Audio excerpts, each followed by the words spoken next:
And now, the last phase of planning, which to me is one of the most important, but so many people just skip over it. And that is the timeline for the event.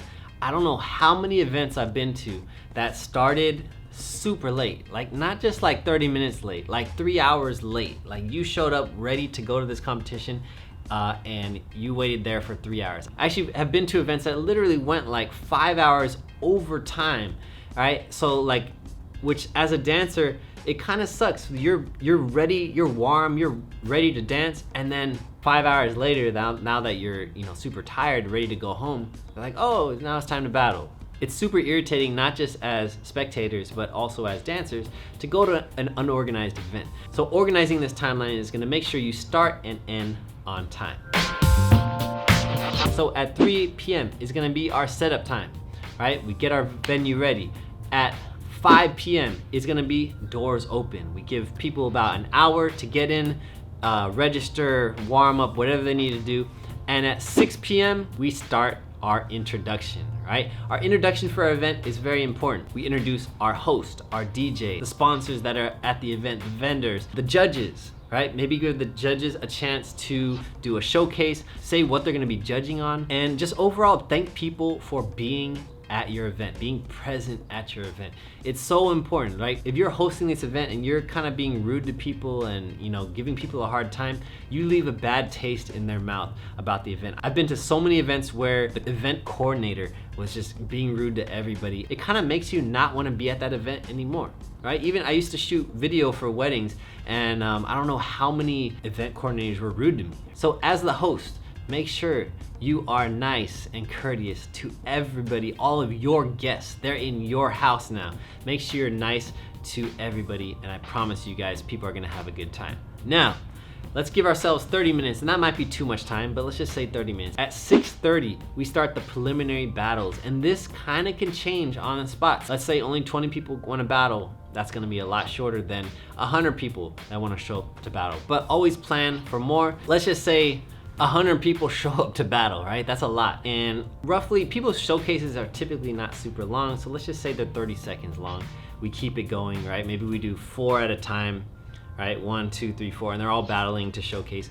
And then right after, we keep going, right? So let's just say everybody's round is 30 seconds long. We multiply that by 100. That's about 50 minutes. Let's leave ourselves a full hour for that preliminary round. So from 6:30 to 7:30. At that point, most people need some time to rest. The judges just, their minds are exhausted. They just saw a bunch of people do their showcase, a lot of people falling, a lot of people doing cool rounds. Who knows? Maybe it's boring, maybe it's exciting. But you need to give them a break, and they also need a chance to pick who made it to the top 16. So let's give them like 30 minutes. Like make sure that they are all set, give people a chance to cipher, enjoy their time, check out the vendors, they can eat. And at 8 o'clock, we are starting the battles, right? The top 16. And this time, let's just estimate that these are gonna be 1-round battles. Sometimes people take really long in the one-on-one. Maybe people are like, I don't wanna go first, you go first, you go first. No, I don't wanna go first, right? Who knows what's gonna happen? Maybe they go a really long round. Let's give each battle about 3 minutes long.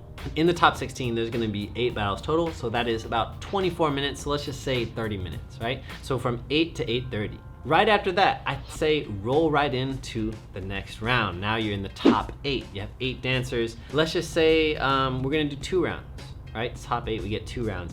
And each battle is gonna be, let's say about 5 minutes. It might be shorter, but let's just give ourselves 5 minutes, and there's gonna be 4 battles total, 20 minutes. So by 8:50, we are ready for the semifinals.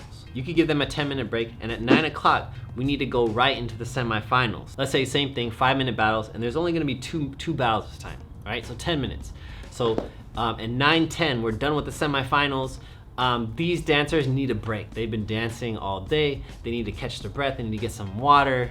They need to get mentally and physically prepared. So give them, a rest time, right? In this time, you could have ciphers. You could have someone perform, whatever you guys want to do. Give them about 10, 15 minutes to take a break. By 9:30, we need to start the finals, right? And the finals, let's give it 10 minutes, right? So by 9:40, we are done. Judges go, judges call 1, 2, 3. They show up the winner.